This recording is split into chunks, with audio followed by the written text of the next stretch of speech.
Most scientists agree that nanotechnology is going to be our next big technological step forward. For NASA, nanotechnology will mean a giant leap outward. We're looking at nanotechnology as ways that we can develop new materials, new sensors, things that will give us a tremendous jump in return on our science missions. What is nanotechnology?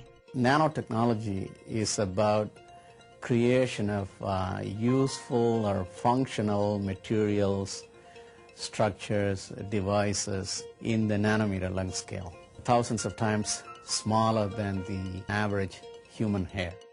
By controlling and fabricating devices with perfect atomic structures, you get things like incredible strength and incredible electrical conductivity, or incredible strength and a super heat conductor, or maybe it's an optical conductor and it's a really good thermal conductor. These things are not usually mutually compatible, but on the nanoscale they are. A basic nanotechnology structure is the carbon nanotube. It's a graphite sheet, one atomic layer thick of carbon, wrapped on itself into a tube. It's extraordinarily long and thin, but very, very strong. Researchers at NASA's Goddard Space Flight Center have developed an innovative method for manufacturing carbon nanotubes, which typically are made using a metal catalyst. After they are made, you need to boil them in acid for 48 hours to clean them, get rid of your catalyst, and that increases their cost. In our case, we don't need the metal catalyst. You have an anode and a cathode. The anode is made out of a carbon rod. The cathode is made out of graphite. You're putting the rod really close to the surface of the cathode. You apply a current and it starts burning up the anode. And that's that soot that deposits on the cathode. That's where the carbon nanotubes are. This new method might have major implications for the future of nanotechnology. We're getting higher yields. We avoid damage of the nanotubes. The cost is much lower. Real clean single-wall carbon nanotubes, they may cost you $500 a gram, and we can make them for approximately $10 a gram. NASA is also looking at using carbon nanotubes to make novel materials with ideal properties. We expect that the electrical conductivity will be better than copper. We expect the thermal properties to be as good as diamond. And we expect the mechanical properties to be as good as steel. Now, the great thing is that this nanocomposite material will be very light.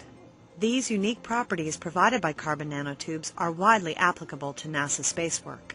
We are looking at carbon nanotubes for a number of applications like chemical sensors, biosensors, making future electronic devices and circuits and architectures. We are also looking at carbon nanotubes for advanced life support. Collaboration is key to achieving NASA's goals. I think collaboration is critical because a lot of people have some very creative ideas. Different people have different resources also. Nobody's got enough to do everything. We need to gel our resources and find out the best pieces and move those pieces forward. Some of this collaboration is taking place within NASA.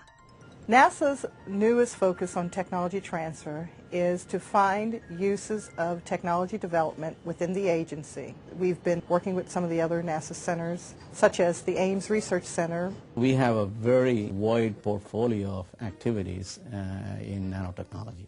The nanotechnology work at NASA Ames composed of both experimental and computational work. We are having about 60 scientists coming from different backgrounds. We all working together try to solve the challenges for nanoscience and nanotechnology. The research centers give us all the pieces of the puzzle that we get to put together as a flight center. And we take those pieces and we're able to put them together into a picture that is of interest and value to the scientists we support. It is important for us to work with mission centers like Goddard, because they can take whatever we do and then they can actually convert them into a deployable technology. This can only happen with the partnership between a research center and a mission center. NASA is also teaming up with the private, academic, and government sectors. We're looking to see who else is out there developing nanotechnologies that we could partner with and perhaps spin that opportunity back into the NASA mission. Our missions in general are characterized by their complexity. It's generally not possible for getting everything needed for that mission within the NASA centers. We're working with the Johns Hopkins University's Applied Physics Lab, and then there's also an Army Research Lab, which are also very physically close to us, and that facilitates the ability to share equipment and to share research.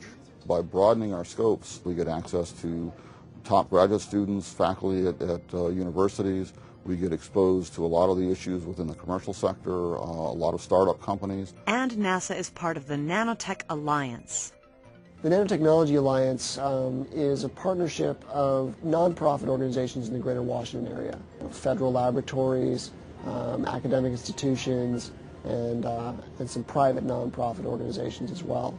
The charter is to facilitate resource exchange in the areas of nanotechnology application development. Collaboration not only advances basic research by combining resources, but it also greatly contributes to technology transfer. Technology transfer is very important to NASA. Nanotechnology is something we feel very strongly about. So we're quite eager to explore partnerships and have folks come to us to work with our people. You can come in and work in our laboratories, and we'll work out arrangements so that we can have a technology and partnerships that work in the best interests of everyone. And the potential for nanotechnology inside and outside NASA is enormous, from computers and electronics to healthcare. Anything we do for NASA mission needs always has a benefit to the society. And nano is not going to be any different. Nanotechnology is everywhere and everything. It is physics, it is chemistry, it is mathematics, it is engineering. So Jeanette's work has application in localized cancer treatment. We can now make a dramatically enhanced magnetic resonance imager, MRI. Or imagine that your car is now consuming 1/10 of the gasoline because 1/10 is heavy, but it is 4 or 5 times as strong, or has features that you never thought were possible, like reshaping itself, expanding for soccer practice, contracting for a fast trip down the coast. I mean, this is of ubiquitous importance. But these advances can only be achieved by working together. We're looking forward to working in partnership, to sharing our technology, transferring it out, and then having it transferred in, so that we can serve the American public well.